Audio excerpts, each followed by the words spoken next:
मगर जन्नत में रहते हैं महात्मा गांधी केंद्रीय विश्वविद्यालय के पूर्व कुलपति प्रतिष्ठित आदरणीय professor doctor Sanjeev Kumar Sharma sir से आग्रह करती हूँ कि वो मंच पर आए। नोएडा इंटरनेशनल यूनिवर्सिटी के असिस्टेंट प्रोफेसर और टीवी एक्सपर्ट आदर्श कुमार जी से अनुरोध करती हूँ कि वो मंच पर आए।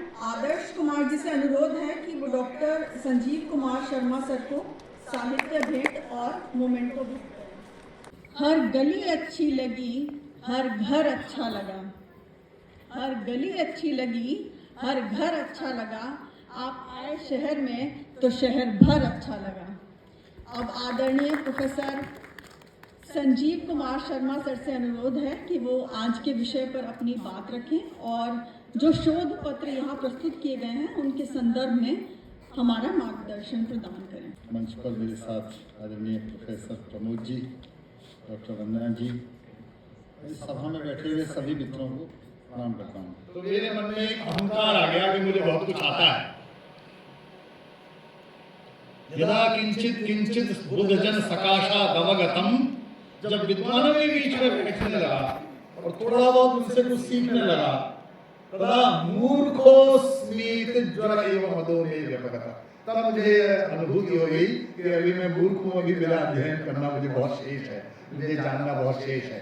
इस तरह के अवसर मुझे ये अनुभूति कराते हैं कि मैं भी मूर्ख हूँ, मुझे बहुत कुछ जानना शेष है और आप सबसे बहुत कुछ मैंने जाना, उसके लिए आप सबका आभार व्यक्त करता हूँ।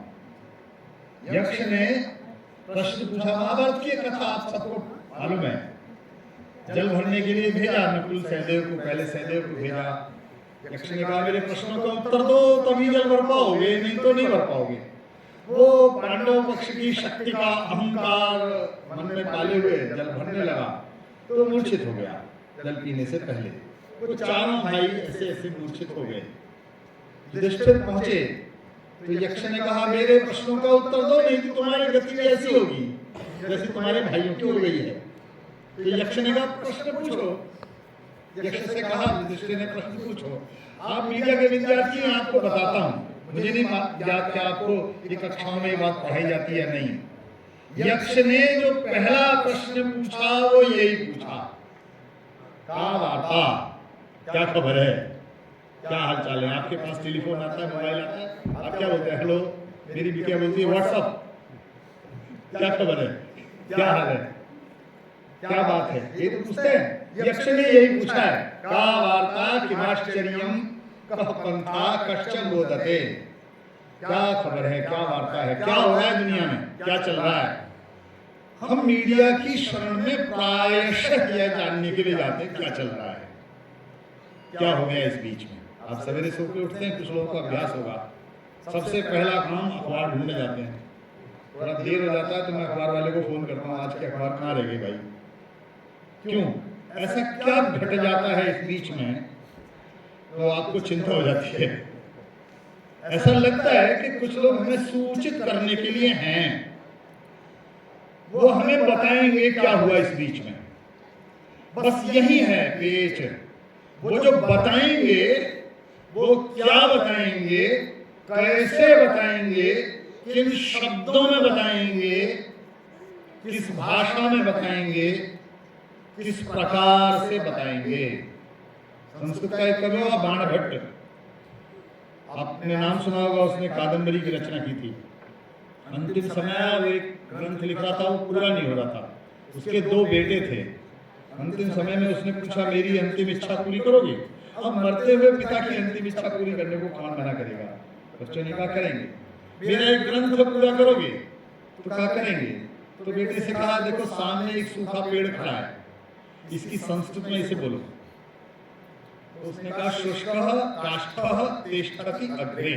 सूखा काष्ठ आगे खड़ा है। संस्कृत में सही है, शुद्ध है। संस्कृत के किसी भी शिक्षक से आप पूछेंगे तो अशुद्ध नहीं है, कहीं भी कोई अशुद्ध नहीं है। पिता शांत रहे। दूसरे पुत्र से कहा आप इसकी संस्कृत बनाओ। उसने कहा नीरस तरुणीह वेलासति पूरता।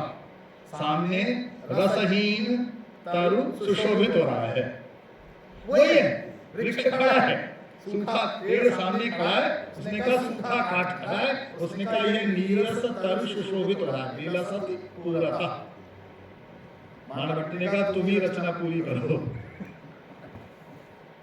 है क्या? हमारी प्रस्तुति, हमारी अभिव्यक्ति प्रायशः हमारी पृष्ठभूमि आधारित होती है। साहित्य का उल्लेख हुआ, एक मित्र ने साहित्य का उल्लेख किया। प्रायशः हमारे पत्रकार जिनका उल्लेख हम आदर्श के रूप में करते हैं, जिनका हम श्रेष्ठ के रूप में उल्लेख करते हैं, राष्ट्रीय आंदोलन से आते हैं, और उनमें से अधिकांश या तो बहुपठित, बहुशिक्षित, बहुभाषी राजनेता हैं या शुद्ध साहित्यकार हैं, किसी न किसी भाषा के। इसका अर्थ हुआ कि किसी भी मीडिया में कार्य करने वाले व्यक्ति के लिए बहुभाषी होना, बहुपठित होना, बहुशिक्षित होना अत्यावश्यक है। अन्यथा होगा ये कि प्रयागराज से एक पत्रकार मेरठ में विश्वविद्यालय में आए, वो बीट कहते हैं आप लोग, यूनिवर्सिटी की बीट में आए, और उन्होंने मेरे से एक दिन आकर पूछा कि सर ये जो आपके यहाँ लोग एक दूसरे को बोलते हैं, ये डॉक्टर साहब हैं, ये प्रोफेसर साहब हैं, इन दोनों में क्या अंतर होता है? ये डॉक्टर और प्रोफेसर का अंतर क्या है? क्योंकि उनकी पृष्ठभूमि शिक्षा की नहीं थी। और फिर प्रस्तुति, ये उदाहरण मेरे कुछ मित्रों ने सुना होगा, पुनरावृत्ति के दोष से बचता हुआ भी कहता हूँ। तो मैं मीडिया का जो प्रचार विभाग विश्वविद्यालय की ओर से देख रहा था, तो एक पत्रकार आए, वो भी वहाँ से इलाहाबाद विश्वविद्यालय से पढ़कर आए थे। उन्होंने मुझसे संपर्क किया, तो मैंने कहा भाई मेरठ विश्वविद्यालय एक बड़ा विश्वविद्यालय है, इसके बारे में बहुत ही नकारात्मक समाचार बहुत अधिक छपते हैं, मेरा निवेदन है कि कुछ सकारात्मक छापिए, बहुत कुछ अच्छा होता है। मैंने अमित जी पिछली बार कथा सुनाई थी, तो उन्होंने कहा साहब कुछ अच्छा बताइए। तो मैंने कहा मैं बताता हूँ, छोटा सा शहर है मेरठ और बड़ा छोटा सा विश्वविद्यालय है, लेकिन यहाँ के शिक्षकों का इतना सम्मान है बाहर कि इनमें से अधिकांश को देश विदेश में उनके पैसे पर विभिन्न विषयों में बोलने के लिए आमंत्रित किया जाता है। उन्होंने कहा तो बहुत अच्छी बात है, आप इसका मुझे दे दीजिए जानकारी। मैंने उन्हें काफी सारी जानकारी दे दी। इस वर्ष इस विश्वविद्यालय के अमुक विभाग के अमुक शिक्षक अमेरिका गए उस विश्वविद्यालय में बोलने के लिए, कोई जर्मनी गए, कोई फ्रांस गए, जिन्हें आप बड़े देश कहते हैं, विकसित देश कहते हैं, उनकी मैंने सूची दे दी। वो उन्होंने समाचार पत्र 4 कॉलम में छापा अगले दिन समाचार पत्र में, लेकिन उसकी जो प्रस्तुति थी वो बताता हूँ आपको।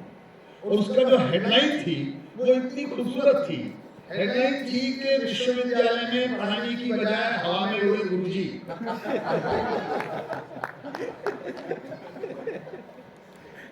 अब ये प्रस्तुति मात्र है, आप इतनी प्रस्तुति के बाद आप अपेक्षा नहीं कर सकते कि भीतर को पढ़ेगा।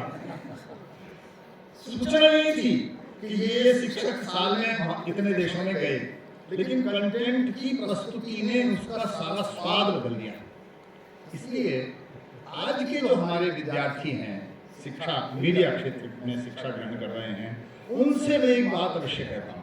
कई बार आप आज भी मानकर चलिए, सोशल मीडिया, इंटरनेट मीडिया, जो भी इसका नाम आप देते हो, इसके बहुआयामी प्रसार के बाद भी ये विश्वास रखिए, विचार कीजिए, 142 करोड़ की जनसंख्या वाला देश है और वहां बड़ी संख्या हम लोगों की है जो आज भी कहते हैं किसी बात को अखबार में छपी है, गलत नहीं हो सकती।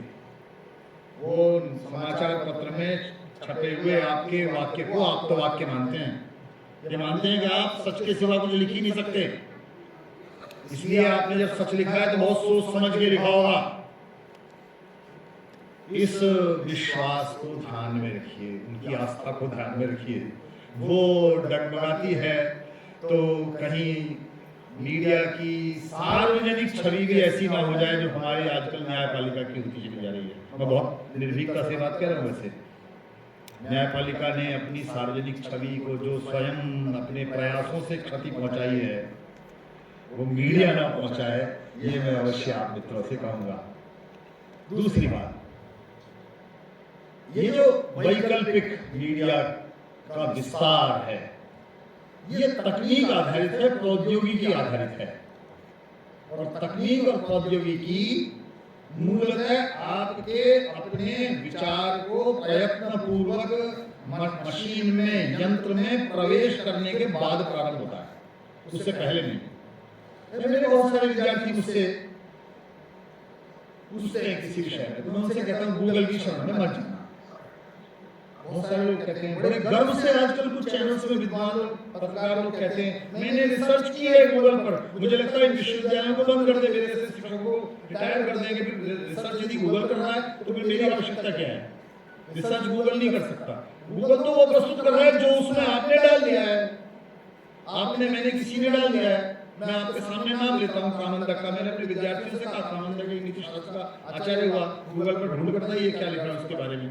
कुछ भी नहीं लिखा। कौन पदंत वातव्याधि पेशुन बाहुदंती पुत्र विशालाक्ष। मैं राजनीति विज्ञान के 50 ऐसे आचार्यों का नाम लूंगा जिसमें एक शब्द नहीं मिलेगा गूगल पे। क्यों नहीं मिलेगा? क्योंकि राजनीति विज्ञान वालों ने उसके बारे में उसमें डाला नहीं है, इसलिए नहीं मिलेगा। इसलिए उसके भरोसे तो रहना नहीं है। अब उसके भरोसे नहीं रहना तो चाटना क्या है? विद्यार्थियों को, शिक्षक जो शिक्षा ग्रहण कर रहे हैं मीडिया के क्षेत्र में, मैं उनसे निवेदन अवश्य करूंगा, भारत को पढ़िए, भारत को जानिए। ये जो 100 भारत का आपबोध है वो तब होगा जब भारत को जानिए, भारत के साहित्यकारों को जानिए, उनकी कविताओं को जानिए, उनके साहित्य को, उनके उपन्यास को जानिए, भारत के भूगोल को जानिए। विश्वविद्यालयों में, मैं दिल्ली विश्वविद्यालय में एक कार्यक्रम में आया, मेरे बगल में एक आचार्य थी, उन्होंने संसार में बड़ा नाम कमाया है, देश में ज़्यादा यात्रा करती हैं, दिल्ली से मेरठ कोई दूर नहीं है, अब एक्सप्रेस वे ने तो और भी पास कर दिया है।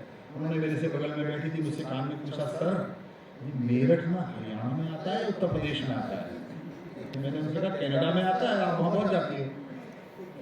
भारत के बारे में हम कम जानते हैं, विश्व के इतिहास के बारे में बहुत जानते हैं, विश्व के राजाओं के बारे में, लेखकों के बारे में, पत्रकारों के बारे में, उनकी पुस्तकों के बारे में हम बहुत जानते हैं। हम में से बहुत कम लोग जानते हैं कि संवाद की प्रक्रिया भारत में किस प्रकार प्रारंभ हुई थी, संचार कैसे प्रारंभ हुआ। एशियन स्कूल ऑफ कम्युनिकेशन के डायरेक्टर थे विमल दिशानायक। ये मैं 80s की बात बता रहा हूँ। मेरा संयोग है कि मैं पॉलिटिकल साइंस पढ़ाता हूँ, लेकिन मेरी PhD मीडिया में है, मास कम्युनिकेशन है। 1984 के आसपास वो उसके डायरेक्टर थे, PhD कर रहा था। तो उन्होंने किताब लिखी थी Asian way of communication, Asian way of communication. उन्होंने, विमल दिशानायकी ने उसमें एक प्रसंग का उल्लेख किया है, और वो प्रसंग ये कि हनुमान ब्राह्मण का वेश धारण कर सुग्रीव ने भेजा उनको कि बाली ने मुझे तो पत्नी को भी छीन लिया, मुझे भी राज्य छीन लिया, मुझे मारने के लिए तो नहीं बैठा हुआ है, वो एक गुफा में छिपे हुए हैं। आप कभी कर्नाटक जाएंगे तो वहाँ एक गुफा है, वो उसे सुग्रीव गुफा ही बोलते हैं। वहीं आंजनेयाद्रि पर्वत है जहाँ हनुमान जी का जन्म बताते हैं। तो गए हनुमान, वेश बदलकर राम से और लक्ष्मण से, तीर धनुषधारी दो घूम रहे हैं, कहीं बाली ने तो भेज दिए, भय से गए। तो हनुमान उनसे बातचीत करते हुए, आप लोग कौन हो, क्या करने आए हो यहाँ जंगल में? तो कहते हैं भी हम अयोध्या के राजा दशरथ के पुत्र हैं और हमारी राम की पत्नी का हरण हो गया है, पता नहीं चल रहा है, ये बातचीत करते हैं। तो वो सुग्रीव को बताने के लिए हनुमान वापस आते हैं गुफा में, कहते मैं अपने राजा से मिलकर आता हूँ, फिर बात करूँगा दोबारा आपसे।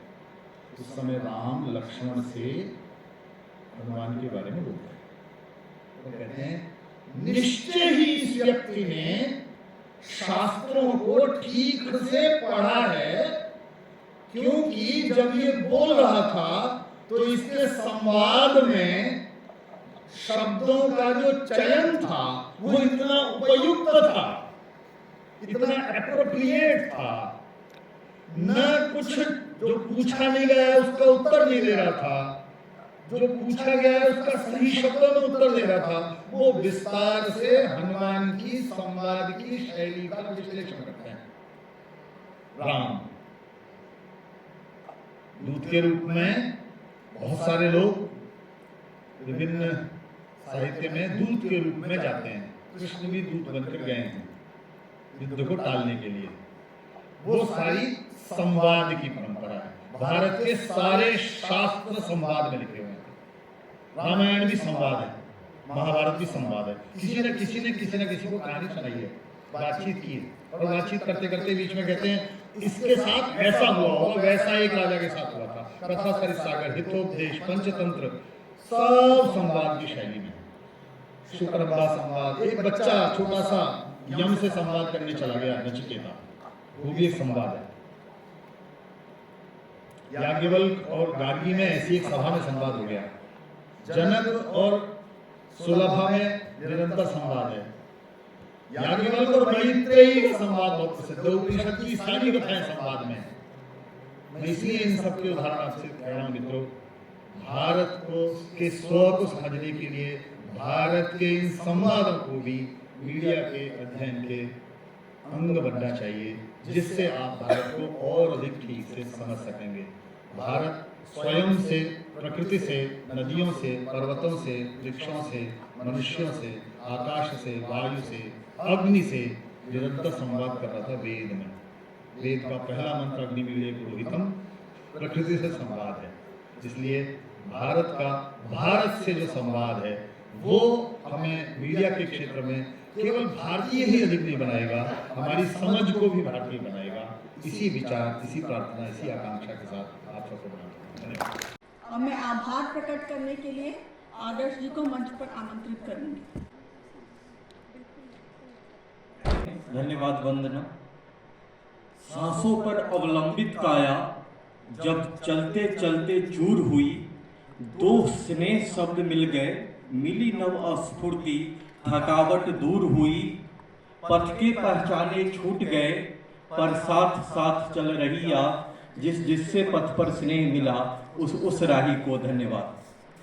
मैं स्वयं को भाग्यशाली समझता हूं कि आदरणीय महात्मा गांधी सेंट्रल यूनिवर्सिटी के पूर्व कुलपति, महान शिक्षाविद, हम सभी के गुरुतुल्य आदरणीय प्रोफेसर संजीव कुमार सर का आभार प्रकट करने का अवसर हमें मिला है। हम अनुग्रहित हैं।